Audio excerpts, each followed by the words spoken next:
मैं बिहार की रहने वाली हूँ, खगड़िया की। आपको पता है वो दौड़ गया था, ये लोग जो आज संविधान बचा रहे हैं, आज जो वोट चोरी का आरोप लगा रहे हैं वगैरह वगैरह, ये तमाम ठीकरे जो वर्तमान सरकार पे फोड़े जा रहे हैं, वहाँ पे ना मतलब बूथ पे राइफल रखा जाता था। अब बोला जाता था कि बूथ अब आरजेडी वाले का हुआ।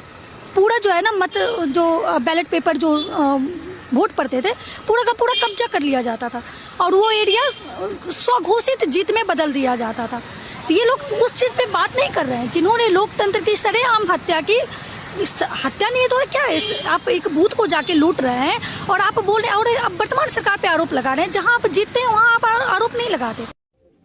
ये 1998 की तस्वीर है जब बिहार में बूथ कैप्चरिंग होती थी। कैसे होती थी वो तस्वीर आप खुद देख लीजिए।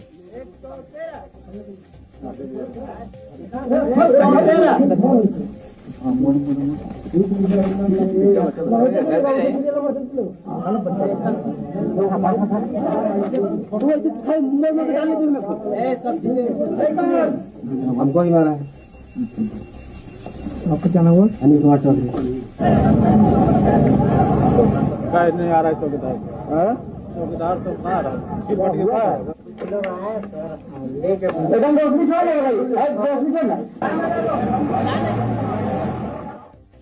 ये तस्वीर हमने आपको दिखाई है, ये बिहार की राजधानी पटना की तस्वीर है 1998 में जब यहां बूथ कैप्चरिंग हुई थी और ऐसे ही चुनाव जीते जाते थे। I'm telling you that the elections of 87 were a huge mistake and they were rigged undoubtedly, and undoubtedly this was certainly one of the mistakes that sparked off the disillusionment of some young people who then became militants. Vote की चोरी कैसे होती है?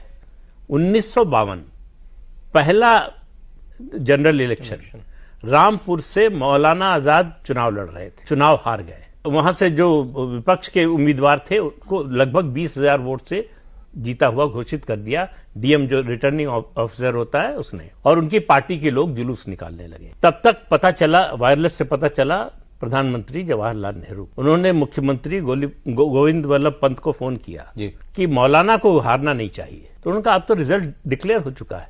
उनका मैं ये नहीं जानता, अगर वो नहीं जीतेंगे तो तुम मुख्यमंत्री नहीं रहो। उनसे कहा कि भाई आप डीएम से बात कीजिए और रिजल्ट बदलवाइए। तो उन्होंने कहा कैसे हो सकता है? डीएम को फोन किया, डीएम ने कहा कि हम रिजल्ट खुद घोषित कर चुके हैं। तो बोले कि अगर जो है नहीं होगा तो ना पंत जी की नौकरी रहेगी ना आपकी नौकरी रहेगी। उस समय जो पोलिंग का तरीका था वो हर उम्मीदवार का एक बक्सा होता था। उस पर कोई सिंबल नहीं होता था, कुछ नहीं होता था, कोई मोहर नहीं लगती। जो जीता हुआ कैंडिडेट था उसके बक्से से निकाल के वोट मौलाना आजाद के बक्से में डाल दिया गया और उनको जीता हुआ घोषित कर दिया गया। किताब में लिखा